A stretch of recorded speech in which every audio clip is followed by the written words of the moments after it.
इस करके आओ जो सतगुरां दी पावन पवित्र बाणी सुखमणी साहिब जी दी अपनी लड़ीवार चल रही है विचार। अज आपां 13वीं अष्टपदी दे 7वें पदे दी विचार करन दा उद्यम उपराला कर रहे हैं। सतगुरु धन श्री गुरु अर्जन देव साहिब जी महाराज ਆਪਾਂ ਨੂੰ ਸਮਝਾ ਰਹੇ ਹਨ, ਸੰਤ ਕਾ ਦੋਖੀ ਬਿਗੜ ਰੂਪ ਹੋਏ ਜਾਏ, ਸੰਤ ਕੇ ਦੋਖੀ ਕੋ ਦਰਗਹ ਮਿਲੈ ਸਜਾਏ। ਕਿ ਜਿਹੜਾ ਜਿਹੜਾ ਵੀ ਇਨਸਾਨ ਪਰਮਾਤਮਾ ਦੇ ਪਿਆਰਿਆਂ ਦਾ ਨਾਮ ਜਪਣ ਵਾਲੀਆਂ ਰੂਹਾਂ ਦਾ ਦੋਖੀ ਬਣਦਾ, ਉਹਦੀ ਹਾਲਤ ਕਿਹੋ ਜਿਹੀ ਆ? ਮਹਾਰਾਜ ਜੀ ਕਹਿੰਦੇ ਬਿਗੜ ਰੂਪ ਹੋਏ ਜਾਏ। ਜਿਵੇਂ ਆਪਣੀ ਸੁਭਾਵਿਕ ਇੱਕ ਬੋਲੀ ਆ ਕਿ ਕਿਸੇ ਦਾ ਨਾਂ ਲੈ ਕੇ ਆਪਾਂ ਕਹਿੰਦੇ ਜੀ ਉਹ ਇਨਸਾਨ ਤਾਂ ਬਹੁਤ ਵਿਗੜ ਗਿਆ। ਇਸੇ ਤਰ੍ਹਾਂ ਐਸੇ ਜਿਹੜੇ ਲੋਕ ਨੇ ਸੰਗਤ ਤੋਂ ਦੂਰ ਰਹਿਣ ਵਾਲੇ ਲੋਕ ਨੇ, ਉਹਨਾਂ ਦੇ ਜੀਵਨ ਦੇ ਅੰਦਰ ਬਹੁਤ ਐਸੇ ਔਗਣ ਪੈਦਾ ਹੋ ਜਾਂਦੇ ਆ ਜਿਹਦਾ ਕਰਕੇ ਉਹ ਆਪਣੇ ਜ਼ਿੰਦਗੀ ਦੇ ਅਸਲੀ ਰਸਤੇ ਨੂੰ ਭੁੱਲ ਕੇ ਟੇਢੇ ਰਸਤੇ ਦੇ ਉੱਪਰ ਚੱਲਣਾ ਸ਼ੁਰੂ ਕਰ ਦਿੰਦੇ ਆ। ਤੇ ਜਿਹੜੀ ਸਾਡੇ ਜੀਵਨ ਦੀ ਕਹਾਣੀ ਆ ਉਹ ਤੋਂ ਖੁੰਝ ਜਾਂਦੇ ਆ। ਤੇ ਗੁਰਬਾਣੀ ਅੰਦਰ ਫਿਰ ਇੱਥੋਂ ਤੱਕ ਵੀ ਗਿਆਨ ਦਿੱਤਾ ਗਿਆ, ਕੁਝ ਕੁ ਵਿਦਵਾਨਾਂ ਨੇ ਇਹ ਵਿਗੜਦੇ ਅਰਥ ਕੋੜੀ ਵੀ ਕੀਤੇ ਗਏ ਆ। ਜਿਵੇਂ ਸਾਡੇ ਕਈ ਵਾਰ ਸਰੀਰ ਨੂੰ ਕੋਈ ਐਸਾ ਰੋਗ ਲੱਗ ਜਾਂਦਾ, ਚਲੋ ਹੁਣ ਤਾਂ ਸਮਾਂ ਤਬਦੀਲ ਹੋ ਗਿਆ, ਪਹਿਲਾਂ ਇੱਕ ਕੋਹੜ ਦਾ ਰੋਗ ਹੁੰਦਾ ਜਿਹਦਾ ਦੁਨੀਆ ਦੇ ਡਾਕਟਰਾਂ ਪਾਸ ਇਲਾਜ ਨਹੀਂ ਸੀ। ਵੈਦ ਹੁੰਦੇ ਜਿਹਦੇ ਇਹ ਇਲਾਜ ਨਾ ਹੋਣਾ ਉਹਨਾਂ ਨੂੰ ਕੋਹੜੀ ਕਹਿਣਾ ਸ਼ੁਰੂ ਕਰ ਦਿੰਦੇ। ਤੇ ਕੋਹੜੀਆਂ ਦੀਆਂ ਬਸਤੀਆਂ ਸ਼ਹਿਰਾਂ ਚੋਂ ਪਾਸੇ ਕਰਕੇ ਪਾ ਦਿੱਤੀਆਂ ਜਾਂਦੀਆਂ। ਉਹਨਾਂ ਦੀ ਹਾਲਤ ਐਸੀ ਹੋ ਜਾਂਦੀ ਕਿ ਛੂਤ ਦੀ ਬਿਮਾਰੀ ਹੈ, ਕਿਸੇ ਹੋਰ ਨੂੰ ਨਾ ਕੋਹੜ ਦੀ ਬਿਮਾਰੀ ਹੋ ਜੇ। ਉਹਨਾਂ ਦੇ ਵਿਚਾਰਿਆਂ ਦੇ ਸਰੀਰ ਵੀ ਕੰਮ ਕਰਨ ਜੋਗੇ ਨਾ ਰਹਿੰਦੇ। ਤੇ ਉਹ ਫਿਰ ਆਪਾਂ ਵੇਖਿਆ ਜਦੋਂ ਹਾੜੀ ਸੌਣੀ ਫਸਲ ਆਉਂਦੀ, ਉਹ ਆਪਦੇ ਪਰਿਵਾਰ ਦੇ ਕਿਸੇ ਮੈਂਬਰ ਨੂੰ ਨਾਲ ਲੈ ਕੇ ਤੇ ਮੰਗ ਕੇ ਖੇਤਾਂ ਚੋਂ ਆਪਣੇ ਜੀਵਨ ਦਾ ਗੁਜ਼ਾਰਾ ਕਰਦੇ। ਤੇ ਉਹਨਾਂ ਦੇ ਕੋਲੇ ਖੰਡ ਨੂੰ ਦਿਲ ਨਾ ਕਰਦਾ ਹੁੰਦਾ, ਮੱਖੀਆਂ ਭਿਣਕੀ ਜਾਣੀਆਂ ਤੇ ਸਰੀਰ ਦੇ ਅੰਦਰੋਂ ਉਹਨਾਂ ਦੇ ਬਦਬੂ ਮਾਰਨੀ, ਕਿਉਂਕਿ ਕੋਹੜ ਦਾ ਰੋਗ ਹੋ ਗਿਆ। ਹੁਣ ਉਹਨਾਂ ਨੂੰ ਤਾਂ ਇਕੱਲਾ ਤਨ ਦਾ ਕੋਹੜ ਹੁੰਦਾ। ਜਿਹਦਾ ਜੀਵਨ ਵਿਗੜ ਗਿਆ, ਗੁਰੂ ਦੀ ਮੱਤ ਦੇ ਦਾਇਰੇ ਚੋਂ ਬਾਹਰ ਚਲਿਆ ਗਿਆ, ਸੰਗਤ ਕਰਕੇ ਸੋਝੀ ਲੈਣ ਦੀ ਬਜਾਏ ਸਾਧੂ ਮਹਾਤਮਾ ਦਾ ਦੁਖੀ ਬਣ ਗਿਆ, ਉਹਨਾਂ ਦਾ ਜੀਵਨ ਵੀ ਇੱਕ ਕੋਹੜੀ ਵਰਗਾ ਬਣ ਜਾਂਦਾ। ਇਹ ਨਹੀਂ ਕਿ ਉਹਨਾਂ ਦੇ ਤਨ ਨੂੰ ਕੋਹੜ ਹੁੰਦਾ, ਕਿਉਂਕਿ ਹੁਣ ਤਾਂ ਇਲਾਜ ਚੱਲ ਪਏ। ਉਹ ਤਨ ਨੂੰ ਤਾਂ ਆਪਦੇ ਨੂੰ ਬਹੁਤ ਸਵਾਰ ਕੇ ਰੱਖਦੇ ਆ, ਮੁਖ ਤੋਂ ਬੜੀਆਂ ਗਿਆਨ ਦੀਆਂ ਗੱਲਾਂ ਵੀ ਕਰਦੇ ਆ। ਗਿਆਨ ਇੰਨਾ ਆਪਦੇ ਆਪ 'ਚ ਵਾਧਾ ਕਰੀ ਫਿਰਦੇ ਆ, ਉਹ ਗੁਰਬਾਣੀ ਨੂੰ ਵੀ ਕਈ ਗੱਲਾਂ ਤੇ ਕਿੰਤੂ ਪਰੰਤੂ ਜਿਵੇਂ ਅੱਜ ਲੋਕ ਕਰ ਰਹੇ ਆ ਆਪਾਂ ਸੁਣਦੇ ਹਾਂ। ਐਸੇ ਇਨਸਾਨਾਂ ਨੂੰ ਗੁਰਬਾਣੀ ਅੰਦਰ ਪਾਤਸ਼ਾਹ ਨੇ ਕੀ ਸਮਝਾਇਆ? ਕਹਿੰਦੇ ਬਿਨ ਨਾਵੇ ਮਨ ਤਨ ਹੈ ਕੁਸ਼ਤੀ, ਨਰਕੇ ਵਾਸਾ ਪਾਏਂਦਾ। ਜਿਹੜੇ ਇਨਸਾਨ ਨੇ ਸੰਗਤ ਨਹੀਂ ਕਰੀ, ਗੁਰੂ ਦੀ ਮੱਤ ਨੂੰ ਨਹੀਂ ਗ੍ਰਹਿਣ ਕਰਿਆ, ਜੋ ਆਪਣੇ ਜੀਵਨ ਦਾ ਮਨੋਰਥ ਪ੍ਰਭੂ ਦੇ ਨਾਮ ਦਾ ਨਹੀਂ ਜਾਪ ਕੀਤਾ, ਉਹਦੀ ਪ੍ਰਾਪਤੀ ਨਹੀਂ ਕੀਤੀ, ਪਾਤਸ਼ਾਹ ਕਹਿੰਦੇ ਉਹਦਾ ਮਨ ਵੀ ਕੋਹੜੀ ਤੇ ਉਹਦਾ ਤਨ ਵੀ ਕੋਹੜੀ, ਤੇ ਉਹ ਵਿੱਚ ਨਰਕੇ ਵਾਸਾ ਪਾਏਂਦਾ। ਉਹਨਾਂ ਦਾ ਜੀਵਨ ਇੱਕ ਨਰਕ ਦੀ ਨਿਆਈ ਬਣ ਜਾਂਦਾ, ਕਿਉਂਕਿ ਹੁਣ ਤਨ ਦਾ ਇਲਾਜ ਤਾਂ ਹੋ ਜਾਂਦਾ, ਜਿਹੜਾ ਮਨ ਦਾ ਕੋਹੜ ਆ ਇਹਦਾ ਕੌਣ ਇਲਾਜ ਕਰੇ? ਮਨ ਦਾ ਕੋਹੜ ਸ਼ੁਰੂ ਹੁੰਦਾ ਸਾਡੇ ਵਿਕਾਰਾਂ ਤੋਂ। ਜਦੋਂ ਅਸੀਂ ਪਰਮਾਤਮਾ ਦੀ ਭੈ ਤੋਂ ਦੂਰ ਚਲੇ ਜਾਂਦੇ ਆ, ਆਪਣੀ ਅਹੰਕਾਰ ਬੁੱਧੀ ਅਨੁਸਾਰ ਆਪਣਾ ਜੀਵਨ ਬਤੀਤ ਕਰਦੇ ਆ ਕਿ ਸਾਨੂੰ ਨਹੀਂ ਜੀ ਕਿਸੇ ਦਾ ਡਰ, ਤੇ ਉੱਥੋਂ ਫਿਰ ਸਾਡੇ ਮਨ ਦੇ ਅੰਦਰ ਵਿਕਾਰਾਂ ਦਾ ਉਤਪੰਨ ਹੋਣਾ ਸੁਭਾਵਿਕ ਗੱਲ ਹੈ। ਤੇ ਪਾਤਸ਼ਾਹ ਸਮਝਾ ਰਹੇ ਹਨ, ਮਨ ਵੀ ਕੋਹੜੀ ਹੋ ਗਿਆ ਤੇ ਤਨ ਵੀ ਕੋਹੜੀ ਹੋ ਗਿਆ। ਹੁਣ ਮਨ ਦਾ ਇਲਾਜ ਕਿਸੇ ਕੋਲ ਨਹੀਂ। ਸਤਿਗੁਰੂ ਪਾਤਸ਼ਾਹ ਸਮਝਾ ਰਹੇ ਆ, ਇਹਦਾ ਇਲਾਜ ਹੈ ਸੰਗਤ ਦੇ ਵਿੱਚ ਆ ਕੇ ਜਦੋਂ ਆਪਾਂ ਗਿਆਨ ਲੈਂਦੇ ਆ ਕਿ ਸਰਬ ਰੋਗ ਕਾ ਔਖਦ ਨਾਮ। ਜਦੋਂ ਫਿਰ ਇਨਸਾਨ ਅੱਛਾ ਸਮਾਂ ਕਿਸੇ ਦਾ ਆਉਂਦਾ, ਜਿਸ ਤਰ੍ਹਾਂ ਆਪਾਂ ਹੁਣ ਸਾਰੇ ਯਤਨ ਕਰ ਰਹੇ ਹਾਂ ਗੁਰਬਾਣੀ ਗੁਰੂ ਦੇ ਗਿਆਨ ਦੁਆਰਾ ਕਿ ਕਿਤੇ ਸਾਡਾ ਵੀ ਮਨ ਕੋਹੜੀ ਨਾ ਹੋ ਜਾਵੇ। ਅੱਜ ਸੰਸਾਰ ਦੇ ਅੰਦਰ ਕੋਹੜੀ ਹੋਏ ਵੇ ਮਨਾਂ ਦੀ ਆਪਾਂ ਹਾਲਤ ਵੇਖ ਰਹੇ ਹਾਂ। ਜਿਵੇਂ ਕੋਹੜੀ ਲੋਕਾਂ ਦੇ ਤਨ 'ਚੋਂ ਬਦਬੂ ਮਾਰਦੀ ਆ। ਜਿਹੜੇ ਪ੍ਰਮਾਤਮਾ ਤੋਂ ਟੁੱਟੇ ਹੋਏ ਲੋਕ ਆ, ਸੰਗਤ ਤੋਂ ਦੂਰ ਰਹਿਣ ਵਾਲੇ ਲੋਕ ਆ, ਪਰਮਾਤਮਾ ਦੇ ਭੈ ਤੋਂ ਦੂਰ ਰਹਿਣ ਵਾਲੇ ਲੋਕ ਆ, ਉਹਨਾਂ ਦੇ ਮਨ 'ਚੋਂ ਵਿਕਾਰਾਂ ਦੀ ਬਦਬੂ ਮਾਰਦੀ ਹੈ। ਉਹ ਜਿੱਥੇ ਵੀ ਖੜਨਗੇ ਆਪਣੀ ਹਉਮੈ ਹੰਗਤਾ ਅਹੰਕਾਰ ਦੀਆਂ ਗੱਲਾਂ ਕਰਨਗੇ, ਉਹ ਸੰਸਾਰ ਦੇ ਵਿਸ਼ੇ ਵਿਕਾਰਾਂ ਦੀਆਂ ਗੱਲਾਂ ਕਰਨਗੇ। ਤੇ ਇਹੀ ਕਾਰਨ ਹੈ ਜਿੱਧਰ ਮਰਜ਼ੀ ਸੰਸਾਰ 'ਚ ਆਪਾਂ ਜਾ ਕੇ ਦੇਖੋ, ਤੋਬਾ ਤੋਬਾ ਦੀ ਆਵਾਜ਼ ਆ ਰਹੀ ਹੈ। ਸਤਿਗੁਰੂ ਪਾਤਸ਼ਾਹ ਸਮਝਾ ਰਹੇ ਆ ਫਿਰ ਜਿਹੜੇ ਜੀਵ, ਕਿਉਂਕਿ ਦੋਨੋਂ ਪੱਖ ਆਪਾਂ ਨੂੰ ਸਮਝਾਏ ਗਏ ਆ। ਇੱਕ ਸੰਤਾਂ ਦੇ ਦੁਖੀਆਂ ਦਾ ਸਮਝਾਇਆ ਗਿਆ, ਦੂਜੇ ਫਿਰ ਜਿਹੜੇ ਸੰਗਤ ਕਰਨ ਵਾਲੇ ਜੀਵ। ਸੰਗਤ ਕਰਕੇ ਸਾਨੂੰ ਸੋਝੀ ਆਉਂਦੀ ਆ ਕਿ ਜੇ ਸਾਡੇ ਮਨ ਨੂੰ ਕੋਹੜ ਵਰਗੀ ਬਿਮਾਰੀ ਕੋਈ ਲੱਗਦੀ ਆ, ਵਿਕਾਰਾਂ ਦੀ ਬਿਮਾਰੀ ਲੱਗਦੀ ਆ, ਇਹਦਾ ਇਲਾਜ ਕੀ ਹੈ? ਔਰ ਸਤਿਗੁਰੂ ਪਾਤਸ਼ਾਹ ਆਪਾਂ ਨੂੰ ਫਿਰ ਸੋਝੀ ਬਖਸ਼ਿਸ਼ ਕਰਦੇ, ਸਰਬ ਰੋਗ ਕਾ ਔਖਦ ਨਾਮ। ਜਦੋਂ ਅਸੀਂ ਪ੍ਰਮਾਤਮਾ ਦਾ ਨਾਮ ਜਪਦੇ ਹਾਂ ਫਿਰ ਸਾਡੇ ਮਨ ਨੂੰ ਇੱਕ ਦਵਾਈ ਮਿਲਦੀ ਆ, ਅੰਮ੍ਰਿਤ ਨੀਰ ਨਰੈਣ ਜਿਹਨੂੰ ਕਹਿੰਦੇ ਆ।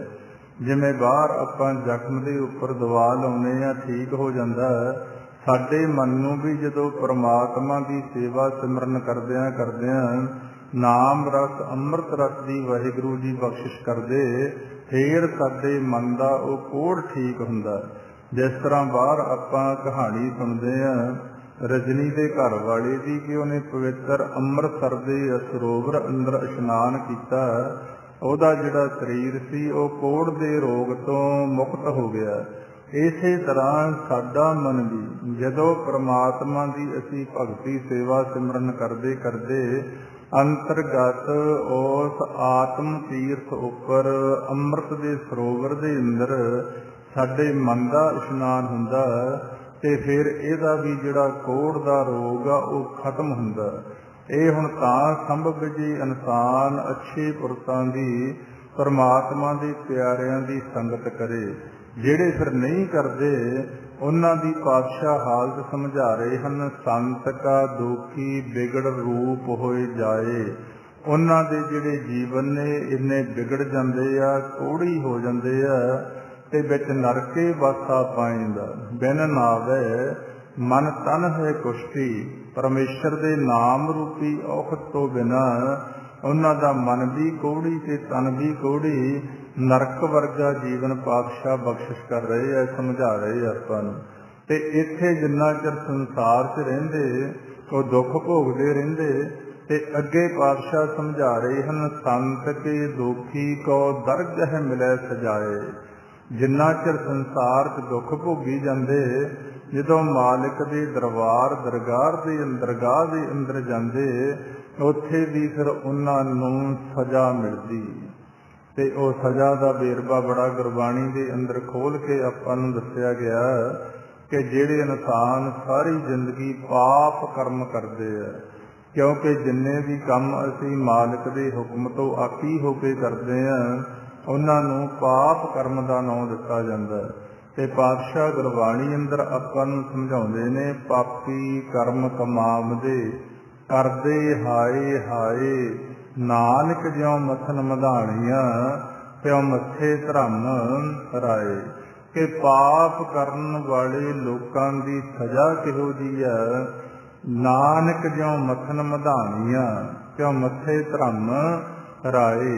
ਜਿਵੇਂ ਮਧਾਣੀ ਦੁੱਧ ਨੂੰ ਮੱਥ ਦਿੰਦੀ ਆ, ਇਸ ਤਰ੍ਹਾਂ ਦੀ ਸਜ਼ਾ ਦੱਸ ਰਹੇ ਆ ਪਾਤਸ਼ਾਹ ਗੁਰਬਾਣੀ ਦੇ ਅੰਦਰ। ਜਿਹੜੇ ਪਾਪ ਕਰਮ ਕਰਨ ਵਾਲੇ ਜੀਵ ਆ, ਪਾਪੀ ਕਰਮ ਕਮਾਵਦੇ ਕਰਦੇ ਹਾਏ ਹਾਏ, दूसरे पासे संसार के ज्ञान तो भी ਆਪਾਂ ਇਹ ਸਿੱਖਿਆ ਲੈਂਦੇ ਹਾਂ कि पाप करन वाला इंसान किते शांति के अंदर नहीं रह सकता। बाहर मुक्ता जिन्नियां मर्जी वो मन तो गल्लां करी जावे, पर समा आ जांदा जिवें आम दुनिया की एक कहावत है कि पापी को मारने के लिए पाप महाबली है। एक समा फिर इहो जिहा आउंदा मोड़ जिथे उहनूं अपने कीते होए पापां दी जदों सज़ा मिलदी है, पश्चाताप भी करदा, दुहाइयां भी पाउंदा, पर उहदे कोले कोई इलाज भी नहीं हुंदा, क्योंकि परमात्मा की चक्की जदों चलदी है आपां नूं जिवें आम एक बड़े वधिया सज्जणां दे विचार आपां पढ़दे हां कि परमात्मा की चक्की चलदी तां हौली हौली है पर पींदी बहुत बरीक है। इसे तरह जिहड़े आकी लोक ने, पापी लोक ने, बुराइयां करन वाले लोक ने, अपने अहंकार के नशे के अंदर बहुत सारे मंद कर्म करन वाले लोक ने, गरीबां नूं कष्ट देण वाले लोक ने, साधु महात्मा दे दुखी लोक ने, धर्म दे दुखी लोक ने, सिर्फ आ संसार दे पदार्थ की खातर कुछ भी कर सकते हैं। संसार दीयां अदालतां चों तां बेशक वो किसी ना किसी विधि द्वारा मुक्त हो जाण, पर परमात्मा की जिहड़ी अदालत है वो फिर जदों आत्मा का जोर चलदा ते पछताउंदा जीव ते अंदरे अंदर चक्की वांगू भी पिस रिहा जिन्ना चिर संसार च रहिंदा, ते जदों फिर ये संसार छड्ड के मालिक के दरबार च हाजिर हुंदा जिथे पातशाह की बाणी समझा रही है, लेखा रब मंगेसिया बैठा कढ़ बही, उत्थे पातशाह कहंदे फिर सजा का हकदार हो जाता। सतगुरु पातशाह समझा रहे हैं, संत का दुखी बिगड़ रूप होए जाए, संत के दुखी को दरगह मिले सजाए, संत का दुखी सदा सहकाइया सहकाइया, संत का दुखी ना मरे ना जीवाई है। कई बार आपां वेखदे हां ना, कोई इंसान जां कोई पशु जां कोई पंछी वो सहकदा हुंदा बेचारा, बड़ा वो तंग हुंदा ते उहदी जान भी नहीं निकलदी, जतन भी कीते जांदे ते आपो अपने ढंग अनुसार कि इहदा छुटकारा हो जे, पर नहीं हुंदा, क्योंकि ये खेड है प्रभु दे हथ दे अंदर। जिन्ने किसी इंसान दे एक बार साडे जन्म लैण तो पहला उन्हें सवास लिखते, उन्ना चिर वो जीव पूरा नहीं हुंदा जिन्ना चिर सवासां दी पूंजी पूरी हुंदी नहीं। जिहदे बारों पातशाह गुरबाणी अंदर समझा रहे आपां नूं, इन घाले सब दिवस सास नह बढ़न घटन तिल सार, कि साडे जन्म तो पहलो संसार च आउण तो पहलो साडी ये सारी पूंजी लिख दिती जाती है, जिन्ना चिर वो पूरी नहीं हुंदी उन्ना चिर किसी इंसान का अंत हुंदा नहीं। हुण बहुत सारे ऐसे इंसान आपां वेखदे हां, हस्पतालां च जाके वेख लो जां घरां च जाके वेख लो, जिन्हां दा जीवन बहुत तंग हुंदा ते यतन करदे आ उन्हां दे परिवार दे मैंबर कि महाराज जी किरपा करो इहदे मूँह ते पर्दा पा दिओ, पर नहीं पैंदा जिन्ना चिर पूरा नहीं हुंदा समा। इसे तरह जिहड़े संतां दे दुखी लोग आ ਉਹ अपने आत्मक शांति तो बगैर, मन की शांति तो बगैर सदा दुखी रहिंदे आ। ये तो वड्डी गल आ संतां दा दुखी होना। आपां किसे उई वधिया इंसान दे नाल ईरखा रखनी शुरू कर दिओ तां भी साडे मन की शांति भंग हो जूगी, उहनूं कोई बहुता फर्क नहीं पैण वाला। इसे करके अज आ जिहड़ी साडे मनां दी हालत आ, क्योंकि साडा मन भरम दे जाल दे अंदर इन्ना मन दे अंदर ईरखा नफरत इहने पैदा कर ली, बिना किसी कारण ही विचारां दी अंदर चक्की चली जाती है। बाकी तो दूर दीयां गल्लां, भरम जाल दे अंदर पए हुए इंसान अपने परिवार प्रति भी माड़ी सोच रखनी शुरू कर दिंदे। हुण तां समां इहो जिहे मोड़ ते खड़ा जे वाहिगुरु की बख्शिश ना होवे, पति और पत्नी का नेड़े का रिश्ता, इत्थे भी एक दूजे के प्रति भरम पे होए आ। भरावां भरावां च भरम पै जांदे आ, भैन भरावां च भरम पै जांदे आ, ते हालत किहो जी हो जाती है जिवें कोई इंसान सहकदा होवे पर उहदी मौत ना हुंदी होवे। ते एक कारण पातशाह समझा रहे हैं, कहते संत का दुखी सदा सहकाई है। संत का दुखी ना मरै ना जीवाई है। ओदी हालत किहो जी आ, ना वो मरिया च ते ना वो जिउंदियां च। जिवें आम अपनी एक संसार की भाषा, कोई इंसान तो गलती हो जे, बज्जर करैत हो जे, ते आम जीव कहते हैं भी इहदी विचारे की काहदी जिंदगी आ, ना ये हुण मरिया च ते ना जिउंदियां च। इसे तरह जिहड़े दुखी लोग ने, संतां दे दुखी लोग ने, उन्हां दी पातशाह सज़ा दस रहे हैं कि भाई ख्याल रख के चलियो। वैसे तो किसी नाल भी तुसीं आपदे मन दे अंदर वैर विरोध ना रखो तो चंगा। खास करके जिहड़े प्रभु दे प्यारे लोग आ, जे उन्हां दे तुसीं दुखी बनदे हो, तुहाडे जीवन दे हालात कैसे होने आ। संत का दुखी सदा सहकाई है। संत का दुखी ना मरै ना जीवाई है। संत के दुखी की पुजे ना आसा। संत का दुखी उठ चलै न रसा। हुण पातशाह ने इत्थे आपां नूं समझाया कि ऐसे दुखी लोकां दे मन दी कते आसा नहीं पूर्ण हो सकदी। ये तो आम संसार का एक अज विहार जिहा बन गया, अज्ञानता का हनेरा होने करके कि बहुत सारे जीवां दी ये मन की हालत है, वो अद्धे क पिंड नूं तां रोज़ मार के ही पै जांदे आ भी असीं इन्हां नूं हुण खत्म कर देना। पर होना की हुंदा, आपदी सोच ते निर्भर है। होवेगा तां उही जो प्रभु नूं भाउंदा। सगों असी किसी दे प्रति विरुद्ध माड़ा सोच के अपने मन की जिहड़ी शांति आ उस नूं खत्म कर लैंदे आ। सतगुरु पातशाह समझा रहे हैं, दुखी बंदे माड़ी आस रखते हैं ते निराश हो जाते हैं, क्योंकि वो तो चाहते हैं कि जिन्हां नाल साडा विचारां दा टकराओ आ, उन्हां दा कोई नुकसान हो जे, पर नहीं हुंदा। वो तो चाहते हैं कि जिन्हां नाल साडा विचारां दा टकराओ आ, वो मर जाण। हुण मरण जीवन तां परमात्मा दे हत्थ आ। इसे तरह दुखी बंदियां दीयां बहुत सारियां माड़ियां सोचां हुंदियां, पर सतगुरु पातशाह समझा रहे हैं, ख्याल रख के अपने जीवन दा चलियो। संत के दुखी की पुजै ना आसा। संत का दुखी उठ चले न रसा। दूसरे पासे आपां नूं ये ज्ञान दिता जा रहा कि असी दुखी बनने की जगह जे संगत करके ज्ञान लेने आ, वो फिर सानू उस मालिक प्रभु दे नाल जोड़दे आ, जिहड़े हरेक दी इच्छा पूर्ण करदे आ। जिहदे बारों आपां गुरबाणी च पढ़दे हां, इच्छा पूर्क सर्ब सुख दाता हर, जाके बस है काम धीना, सो ऐसा हर ध्याईऐ मेरे जीअड़े, ताते सर्ब सुख पावे मेरे मन। उल्ट हो गया ना जी खेल। दुखी बंदे आपदी मत अनुसार अपनियां इच्छावां की पूर्ति करनी चाहुंदे आ। तो किसी भी इंसान दीयां सारी जिंदगी जिहड़ियां मन दीयां आशावां ने वो पूर्ण हुंदियां नहीं।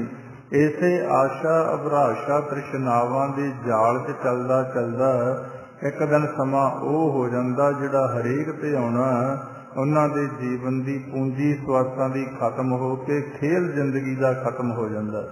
ते क्योंकि दुखी बने रहे सारी जिंदगी।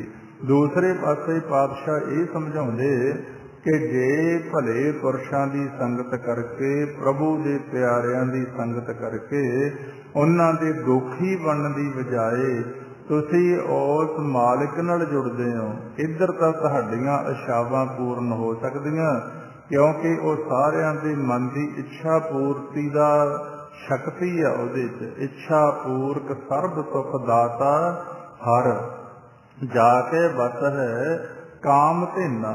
ਜੇ ਕਿਸੇ ਦੇ ਮਨ 'ਚ ਇਹ ਭੁਲੇਖਾ ਹੋਵੇ ਕਿ ਮੈਂ ਆਪਣੀ ਮਤ ਦੁਆਰਾ ਆਪਣੇ ਮਨ ਦੀ ਇੱਛਾ ਪੂਰੀ ਕਰ ਲੂੰਗਾ, ਇਹ ਤਾਂ ਸਾਡੇ ਜੀਵਨ ਦੀ ਰੋਜ਼ਮਰ੍ਹਾ ਦੀ ਜ਼ਿੰਦਗੀ 'ਚ ਆਪਾਂ ਵੇਖ ਰਹੇ ਹਾਂ, ਸਾਡੇ ਦੁੱਖ ਦਾ ਕਲਪਨਾ ਦਾ ਕਾਰਨ ਹੀ ਇਹ ਬਣਿਆ ਰਹਿੰਦਾ। ਤਾਂ ਪਾਤਸ਼ਾਹ ਸਮਝਾ ਰਹੇ ਆ, ਫਿਰ ਜਿਹੜੇ ਦੁਖੀ ਲੋਕ ਆ ਉਹਨਾਂ ਦੀ ਕਿੱਥੇ ਪੂਰਨ ਆਸਾ ਹੋ ਸਕਦੀ ਹੈ। ਸੰਤ ਕੇ ਦੁਖੀ ਕੀ ਪੁੱਜੈ ਨਾ ਆਸਾ, ਸੰਤ ਕਾ ਦੁਖੀ ਉੱਠ ਚੱਲੇ ਨਿਰਾਸਾ। ਅਨੇਕਾਂ ਉਦਾਹਰਣਾਂ ਨੇ ਜਿਹੜੇ ਪ੍ਰਭੂ ਦੇ ਪਿਆਰਿਆਂ ਨੂੰ ਤੰਗ ਕਰਨ ਵਾਲੇ ਲੋਕ। ਭਗਤਾਂ ਦੀ ਬਾਣੀ ਆਪਾਂ ਗੁਰੂ ਗ੍ਰੰਥ ਸਾਹਿਬ ਦੀ ਬਾਣੀ 'ਚ ਪੜ੍ਹਦੇ ਹਾਂ, ਇਹਨਾਂ ਨੂੰ ਕਿੰਨਾ ਯਤਨ ਕੀਤਾ ਗਿਆ ਮੌਕੇ ਦੇ ਲੋਕਾਂ ਵੱਲੋਂ ਦੁੱਖ ਦੇਣ ਦਾ।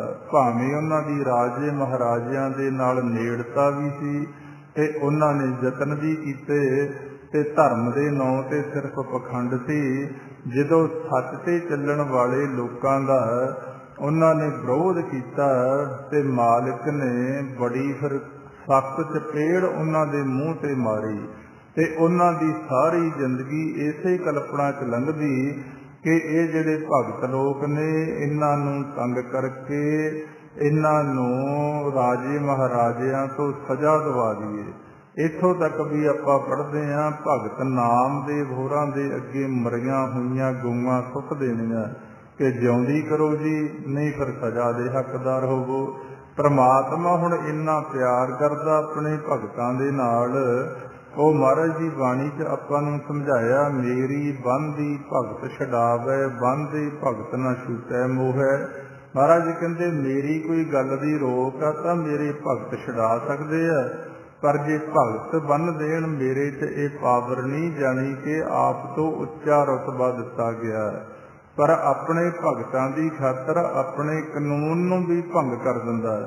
ਪਰਮਾਤਮਾ ਦਾ ਇੱਕ ਨਿਯਮ ਕਿ ਜਦੋਂ ਕਿਸੇ ਜੀਵ ਦੀ ਕਿਸੇ ਵੀ ਜਾਮੇ ਦੇ ਅੰਦਰ ਸਵਾਸਾਂ ਦੀ ਪੂੰਜੀ ਹੋਣ ਤੋਂ ਬਾਅਦ ਪੂਰੀ ਉਹਨਾਂ ਦੀ ਮੌਤ ਹੋ ਜਾਂਦੀ ਆ, ਉਹ ਦੁਬਾਰੇ ਜੀਵਤ ਨਹੀਂ ਹੋ ਸਕਦੇ। ਇਹ ਕਾਨੂੰਨ ਆ ਪਰਮਾਤਮਾ ਦਾ, ਇਹ ਮਾਰਗ ਆ ਸੰਸਾਰ ਦੀ ਸਫਾਈ ਦਾ। ਜੇ ਮੌਤ ਦਾ ਰਸਤਾ ਨਾ ਹੋਵੇ ਤਾਂ ਇੱਥੇ ਪੈਰ ਧਰਨ ਨੂੰ ਥਾਂ ਨਾ ਰਵੇ, ਇੰਨੀ ਦੁਨੀਆ ਪੈਦਾ ਹੁੰਦੀ ਹੈ।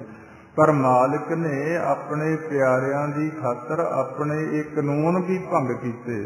ਜੇ ਲੋੜ ਪਈ ਤਾਂ ਭਗਤ ਨਾਮਦੇਵ ਉਹਨਾਂ ਦੀਆਂ ਗਊਆਂ ਵੀ ਜਿਉਂਦੀਆਂ ਕਰਨੀਆਂ ਪਈਆਂ। ਉਹ ਨਿਰਾਕਾਰ ਹੈ, ਉਹ ਆਕਾਰ ਦੇ ਅੰਦਰ ਆ ਕੇ ਆਪਣੇ ਭਗਤਾਂ ਦੀ ਰੱਖਿਆ ਵੀ ਕਰਨੀ ਪੈਂਦੀ। ਬਾਣੀ ਅੰਦਰ ਤੇ ਇਤਿਹਾਸ ਅੰਦਰ ਅਨੇਕਾਂ ਐਸੀਆਂ ਉਦਾਹਰਨਾਂ ਆਪਾਂ ਨੂੰ ਮਿਲਦੀਆਂ। ਤੇ ਦੂਸਰੇ ਪਾਸੇ ਜਿਹੜੇ ਦੁਖੀ ਲੋਕ ਆ, ਉਹਨਾਂ ਦੀ ਕਦੇ ਵੀ ਜਿਹੜੀ ਮਨ ਦੀ ਬੁਰੀ ਆਸ ਆ ਉਹ ਪੂਰੀ ਨਹੀਂ ਹੋ ਸਕਦੀ, ਕਿਉਂਕਿ ਜਿਹੜੇ ਦੁਖੀ ਲੋਕ ਆ ਉਹਨਾਂ ਦੀ ਚੰਗੀ ਇੱਛਾ ਤਾਂ ਹੋ ਨਹੀਂ ਸਕਦੀ। ਉਹ ਤਾਂ ਹਰ ਸਮੇਂ ਅੱਜ ਵੀ ਸੰਸਾਰ 'ਚ ਆਪਾਂ ਵੇਖ ਲਓ, ਜਿਹੜੇ ਮਾੜੀ ਸੋਚਦੇ ਇਨਸਾਨ ਆ ਉਹ ਕਿੱਥੇ ਭਲਾ ਚਾਹੁੰਦੇ ਆ। ਉਹ ਤਾਂ ਇਹ ਚਾਹੁੰਦੇ ਆ ਕਿ ਕਿਸੇ ਨਾ ਕਿਸੇ ਵਿਧੀ ਦੁਆਰਾ ਸੰਸਾਰ ਸਮਾਜ ਦੇ ਅੰਦਰ ਝਗੜੇ ਖੜੇ ਰਹਿਣ, ਇੱਥੇ ਕਲੇਸ਼ ਖੜਾ ਰਵੇ, ਲੋਕ ਤੰਗ ਹੋਣ। ਤੇ ਇਹ ਮਾੜੀ ਸੋਚ ਦੁਖੀ ਬੰਦਿਆਂ ਦੀ ਸੋਚ, ਤੇ ਇਸੇ ਤਰ੍ਹਾਂ ਕਰਦੇ ਕਰਦੇ ਉਹ ਸੰਤਾਂ ਦੇ ਦੁਖੀ ਬਣ ਜਾਂਦੇ ਆ। ਤੇ ਪਾਤਸ਼ਾਹ ਫਿਰ ਸਮਝਾ ਰਹੇ ਆ, ਸੰਤ ਕੇ ਦੁਖੀ ਕੀ ਪੁੱਜੈ ਨਾ ਆਸਾ, ਸੰਤ ਕਾ ਦੁਖੀ ਉੱਠ ਚੱਲੇ ਨਿਰਾਸਾ। ਉਹ ਫਿਰ ਇਹ ਸੰਸਾਰ ਦੇ ਅੰਦਰੋਂ ਨਿਰਾਸ਼ ਹੋ ਕੇ ਚਲਿਆ ਜਾਂਦਾ। ਸਾਰੀ ਜ਼ਿੰਦਗੀ ਉਹਦੀਆਂ ਆਸ਼ਾਵਾਂ ਨਹੀਂ ਪੂਰੀਆਂ ਹੁੰਦੀਆਂ, ਤੇ ਅੰਤਮ ਸਮੇਂ ਜਦੋਂ ਫਿਰ ਖੇਡ ਵਾਪਰਦਾ, ਜੰਮ ਲੈਣ ਆਉਂਦੇ, ਉਦੋਂ ਬਾਅਦ ਪੱਲੇ ਉਹ ਕੁਝ ਧਨ ਨਹੀਂ ਹੈ ਜਿਹੜਾ ਚਾਹੀਦਾ ਉਸ ਸਮੇਂ, ਤੇ ਉਹ ਨਿਰਾਸ਼ ਹੋ ਕੇ ਸੰਸਾਰ ਤੋਂ ਅਗਲੇ ਨਰਕਗਾਮੀ ਹੋਣ ਦੀ ਤਿਆਰੀ ਕਰਕੇ ਚਲੇ ਜਾਂਦੇ ਆ। ਸੰਤ ਕਾ ਦੁਖੀ ਉੱਠ ਚੱਲੇ ਨਿਰਾਸਾ, ਸੰਤ ਕੈ ਦੋਖ ਨਾ ਸ੍ਰਿਸ਼ਟੈ ਕੋਏ, ਜੈਸਾ ਭਾਵੈ ਤੈਸਾ ਕੋਈ ਹੋਏ। ਪਾਤਸ਼ਾਹ ਸਮਝਾ ਰਹੇ ਹਨ, ਸੰਤ ਆਤਮਾ ਦੇ ਦੁਖੀ ਜਿਹੜੇ ਲੋਕ ਨੇ, ਉਹਨਾਂ ਦੇ ਮਨ ਦੇ ਅੰਦਰ ਕਦੇ ਸ੍ਰਿਸ਼ਟ ਹੈ, ਉਹਨਾਂ ਦੀ ਪਿਆਸ ਨਹੀਂ ਬੁਝਦੀ। ਉਹਨਾਂ ਦਾ ਮਨ ਹਮੇਸ਼ਾ, ਆਪਾਂ ਐਸੇ ਵੀ ਲੋਕ ਵੇਖ ਲੈਂਦੇ ਹਾਂ ਸੰਸਾਰ ਦੇ ਅੰਦਰ, 70-70, 80-80 ਸਾਲ ਦੀ ਉਮਰ ਹੋ ਜਾਂਦੀ ਹੈ, पर जदों मूँह तो बोलणगे विकारां दे गंद दी आवाज़ आवेगी जां झूठ दी बदबू उन्हां दे मुख दे अंदरों आवेगी। क्योंकि जिहड़ी चीज़ नाल प्यास बुझणी आ वो तां कत्तर ही नहीं कीती ते सारी जिंदगी आ संसार दे पदार्थां दी भुख ते विकारां दी गंदगी दा अंदर एडा वड्डा ढेर लाई बैठे आ। जदों बोलणगे माड़ा ही बोलणगे क्योंकि साडा शरीर जिहो जिहा मन दे अंदर वस्तु जमा हुई है बोलण तो उहदा भेद आ जांदा कि इहदे अंदर की समान पिया। जिवें आपां कोई घर दा कमरा खोलदे आ बंद हुंदा भेद नहीं हुंदा, कमरे दा बूहा खुल्लिआ ते अंदर चानण हो गया भी ये कमरे दे अंदर की वस्तु आ, मकान दे अंदर की वस्तु आ। इसे तरह साडा शरीर एक मकान आ ते मुख तो जदों बोलदे आ साडा दरवाजा खुलदा। हुण जिहो जिहा समान अंदर पिया ओहो जिहा साडे बोलण तो बाहर आउणा शुरू हो जांदा। इस करके पातशाह समझा रहे हैं संत कै दोख ना कृष्टै कोय जैसा भावै तैसा कोई होए। महाराज कहंदे जिहो जिहा किसी दा सुभाव बन जांदा ओहो जी ओहदे अंदर समान इकट्ठा हो जांदा मन दे अंदर ते जदों बोलदा फिर ओहो जिहियां ओहदे मन दीयां इच्छावां बन जांदियां ते ओहो जे ओहदे मन दी चाल बन जांदी है। दूसरे पासे पातशाह ये समझाउंदे भगतां की चाल निराली चालां निराली भगतां केरी विखम मार्ग चलना लभ लोभ अहंकार ता तृष्णा बहुत नाही बोलना। उन्हां दे मन दी चाल वखरी हो जांदी है ते दुखी लोकां दे मन दी चाल आ वो जिहड़ी वखरी हो जांदी है। हुण पातशाह अखीरलियां पंक्तियां च सावधान कर रहे हैं कहंदे पया किरत ना मीटै कोय नानक जानै सच्चा सोए। कहंदे भाई ख्याल रख के चलियो जिहो जिहा अपने कर्म दा लेख लिख रहे हो इनू कोई मेट नहीं सकेगा। जिहो जिहा आपदी पट्टी दे उपर थोड़े हथ च कलम फड़ाई हुई है परमात्मा ने जिहो जे लेख लिख लोगे इनू कोई मेट नहीं सकेगा। इसे करके भगत फरीद जी आपां नूं सावधान कर रहे हैं फरीदा जे तू अकल लतीफ काली लिखना लेख आप नड़े गिरीवान में सिर नीवा कर देख के तेरे हथ च कलम भी है पट्टी भी है सोझी भी मालिक ने देती। हुण इहदे ते आपदी हिसाब दे नाल गुरु दी मत अनुसार लेख लिखी ओहो जे कर्म करी जिहड़े तेरे लिए सुख दा कारण बनन। एक गल दा ख्याल रख के चली जिहो जे लिखेगा वो मिटणगे नहीं। पया किरतना मिटै कोय नानक जानै सच्चा सोए। परमात्मा की बाणी च महाराज समझा रहे हैं नानक वो जिहड़ा साडा मालिक है परमात्मा वो सारे तुहाडे अंदर दी गल जानदा। संसार तो तां चोरी हो सकती है पर उन्होंने आपां रोज पढ़ते हैं घट घट के अंतर की जानत भले बुरे की पीर पछानत। जिहो जे साडे कर्म ने बुरे कर्मां की सज़ा भुगतण नूं तैयार रहना पैना। जे अच्छे कर्म करते हैं तो मंगण की लोड़ भी नहीं उन्हां दा सानू फल सुभावक मालिक ने दे ही देना।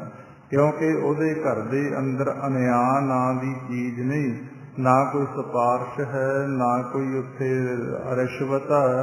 वो तो सच्चो ही सच निबड़े चुन बक कढ़े जजमाले। पातशाह समझा रहे हैं पया किरत ना मिटै कोय नानक जानै सच्चा सोए। भाई ख्याल नाल अपनी जिंदगी का सफर करियो जिहो जे कर्म करोगे उहदे हिसाब दे नाल पाप ते पुण्य सजा ते फल की आस रख लियो। जे अच्छे कर्म के फल की आस रखते हो तो जिहड़ा बुरा किया उहदी सजा लई भी तैयार रहना पैना। ये सतगुरु पातशाह सानू समझा रहे हैं। दूसरे पासे सानू ये हौसला भी दिता कि सारा संसार भुलणहार जाने अनजाने सातों बहुत सारिया गलतियां हो जांदियां पर उन्हां गलतियां की सजा तो जे बचना चाहुंदे हो तो परमात्मा का एक ऐसा नाम है ਜਿਹੜਾ ਤੁਹਾਡੇ ਅਣਗਿਣਤ ਪਾਪਾਂ ਦਾ ਖਾਤਮਾ ਕਰ ਦਿੰਦਾ। ਕੱਟੇ ਪਾਪ ਅਸੰਖ ਨਾਵੇ ਇੱਕ ਕਣੀ। ਜੇ ਤੁਸੀਂ ਗੁਰੂ ਦੀ ਮੱਤ ਲੈ ਕੇ ਵਾਹਿਗੁਰੂ ਦੇ ਨਾਮ ਦਾ ਇੱਕ ਕਿਣਕਾ ਉਹਦੀ ਪ੍ਰਾਪਤੀ ਕਰ ਲਓ ਤਾਂ ਸਾਰੇ ਪਾਪਾਂ ਦਾ ਖੰਡਨ ਹੋ ਜਾਂਦਾ। ਦੁੱਖ ਭੰਜਨ ਤੇਰਾ ਨਾਮ ਜੀ। ਇਸ ਕਰਕੇ ਆਓ ਬਾਕੀ ਦਾ ਸਮਾਂ ਆਪਾਂ ਗਿਆਨ ਦੇ ਨਾਲ ਨਾਲ ਪਰਮਾਤਮਾ ਦੇ ਨਾਮ ਦੀ ਪ੍ਰਾਪਤੀ ਵਾਸਤੇ ਗੁਰਮੰਤਰ ਦਾ ਅਭਿਆਸ ਕਰੀਏ। ਹਾਂਜੀ, ਕਰੋ ਜੀ ਸ਼ੁਰੂ। ਵਾਹਿਗੁਰੂ ਵਾਹਿਗੁਰੂ ਵਾਹਿਗੁਰੂ ਵਾਹਿਗੁਰੂ ਵਾਹਿਗੁਰੂ ਵਾਹਿਗੁਰੂ ਵਾਹਿਗੁਰੂ ਵਾਹਿਗੁਰੂ ਵਾਹਿਗੁਰੂ ਵਾਹਿਗੁਰੂ ਵਾਹਿਗੁਰੂ